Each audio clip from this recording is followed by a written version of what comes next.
ATM में रुपए deposit करने में मदद कर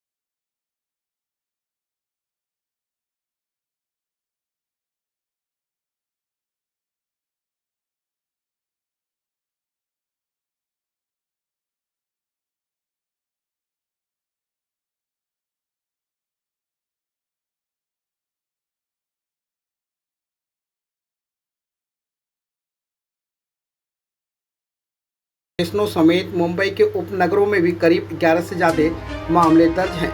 कोर्ट ने कुरार पुलिस को 2 दिन की रिमांड सौंपी है। हालांकि मामले में अभी तक अन्य आरोपियों की गिरफ्तारी होनी बाकी है। पुलिस इस मामले में आगे की जांच पड़ताल कर रही है। पेश है हमारे संवाददाता रितेश तिवारी की एक खास रिपोर्ट। मे महिन्यामध्ये 16 तारखेला Bank of India General A K Vaidya Marg Dindoshi इथे बँक ऑफ इंडियाच्या बँकेच्या बाजूला ATM सेंटर आहे। ATM आणि त्याच्यामध्ये मशीन कॅश डिपॉझिट मशीन्स आहे। तर तिथे एक साधारण 60 वर्षीय महिला वयोवृद्ध महिला तिथे स्वतःची एक 50,000ची अमाऊंट डिपॉझिट करायला गेली होती। तर तिथे ऑलरेडी उपस्थित 1-2 लोकांनी तिला मदत करण्याच्या बहाण्याने तिच्या जी अमाऊंट आहे ते तिच्यासमोर मशीनमध्ये सबमिट केलं असं दाखवून ते 50,000 रुपये तिथून लंपास केले। त्या महिलेला सांगितलं की तुझी अमाऊंट तुझ्या अकाउंटमध्ये तुमच्या गेलेली आहे, तुम्ही बाजूला बँकेत जाऊन ती चेक करा।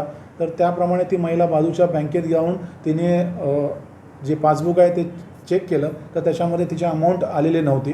त्यावरून तिची परत तिने येऊन ATM सेंटरमध्ये चेक केलं तेव्हा ती दोन्ही इसम तिथून गायब झाले होते। त्यामुळे तिची खात्री झाली की त्या 2 इसमांनी तिची हातचलाकीने फसवणूक केली। त्या महिलेने तात्काळ पोलीस स्टेशनला तक्रार केली। त्या तक्रारीवर तात्काळ पोलीस स्टेशनमधील डिटेक्शन ब्रांचचे API वानखेडे व त्यांच्या स्टाफने रिॲक्ट होऊन लगेच त्या घटनास्थळाला भेट दिली। तिथल्या ATM सेंटर्समधले जे व्हिज्युअल्स आहेत, फुटेज आहेत ते आम्ही ताबडतोब घेतले। तिथले जे काही उपलब्ध फुटेज होते त्या फुटेजच्या आधारे आम्ही साधारण त्या फुटेजमधले जे 2 लोक आहेत त्यांचा मागोवा घेत आम्ही 50 कॅमेरे सिटीमधले चेक करून साधारण भांडूप परिसरात पोहोचलो। तिकडे आम्ही जवळजवळ 2 ते 3 दिवस त्या परिसरामध्ये आम्ही पाळत ठेवली। तेव्हा आम्हाला तिथे 2 दिवसापूर्वी आम्हाला एका ठिकाणी 4 इसम आम्हाला एका घरात मिळून आले।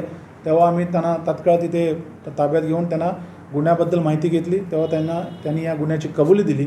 अशाच प्रकारे त्यांनी साधारण मुंबई, वसई, ठाणे या परिसरामध्ये 11 गुन्हे आत्ताच्या घडीला जे तपासामध्ये निदर्शनास आलेले 11 गुन्हे त्यांनी केल्याचे समोर आलेले आहे। त्या 11 गुन्ह्यांमध्ये CCTV फुटेजमध्ये त्यापैकी प्रत्येक आरोपीचा चेहरा त्याच्यामध्ये कॅप्चर झालेला आहे आणि आमच्या गुन्ह्यातील मालमत्ताही याच्यामध्ये रिकवर झालेली आहे।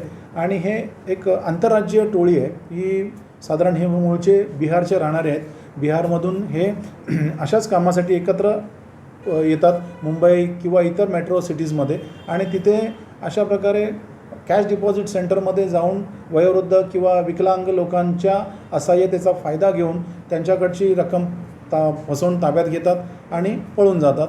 आणि त्यानंतर साधारण महिना 15 दिवस हे एका ठिकाणी राहून ते परत आपल्या मूळ बिहार राज्यात परत जातात। अशी साधारण यांची मोडस आहे।